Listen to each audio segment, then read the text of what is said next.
Hi friends, இன்னைக்கு குழந்தைங்களுக்கு school விட்டு வந்ததுக்கப்புறம் ஹெல்தியான ஒரு ஈவினிங் ஸ்நாக்ஸ் எப்படி செய்கிறதுன்னு பார்க்கலாம்.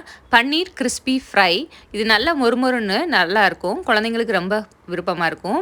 இதுக்கு ஒரு 200 கிராம் அளவு பன்னீரை இந்த மாதிரி ஃபிங்கர் நீளத்துக்கு கட் பண்ணி எடுத்து வச்சுக்கோங்க. எடுத்து வச்சுருக்க பன்னீர் இப்போ நம்ம ஒரு மாவில் டிப் பண்ணணும். அதுக்கு மாவு ரெடி பண்ணிக்கலாம். மாவுக்கு ஒரு 1/4 கப் அளவு மைதா, கொஞ்சோண்டு மஞ்சத்தூள், ஒரு 1/4 டீஸ்பூன் அளவு கரம் மசாலா, காரத்துக்கு ஏற்ற மாதிரி சில்லி பவுடர், இதுக்கு தேவையான அளவு சால்ட், இதெல்லாம் சேர்த்து நல்லா மிக்ஸ் பண்ணி எடுத்துக்கலாம். இப்போ இது லைட்டாக தண்ணி சேர்த்து நல்லா ஒரு கெட்டியான மாவாக கரைச்சி எடுத்துக்கலாம். மாவு இந்த அளவுக்கு கொஞ்சம் திக்காக இருக்கணும். நம்ம பன்னீரை போட்டோன்னா ஃபுல்லாக கோட் ஆகணும், அந்தளவுக்கு திக்காக இருக்கணும். இப்போ ஃபுல்லாக பன்னீரை கோட் பண்ணதுக்கப்புறம் ஒரு தட்டில் பிரெட் கிராம்ஸ் எடுத்து வச்சுருக்கேன். இப்போ ஃபுல்லாக சுற்றி அதில் பிரெட் கிராம்ஸ் ரோல் பண்ணி எடுத்துக்கலாம். அப்போ தான் நல்லா கிறிஸ்பியாக இருக்கும். இப்போ எண்ணெய் சூடானோடனே ஃபஸ்ட்டு போட்டு நம்ம ஃப்ரை பண்ணி எடுத்துக்கலாம்.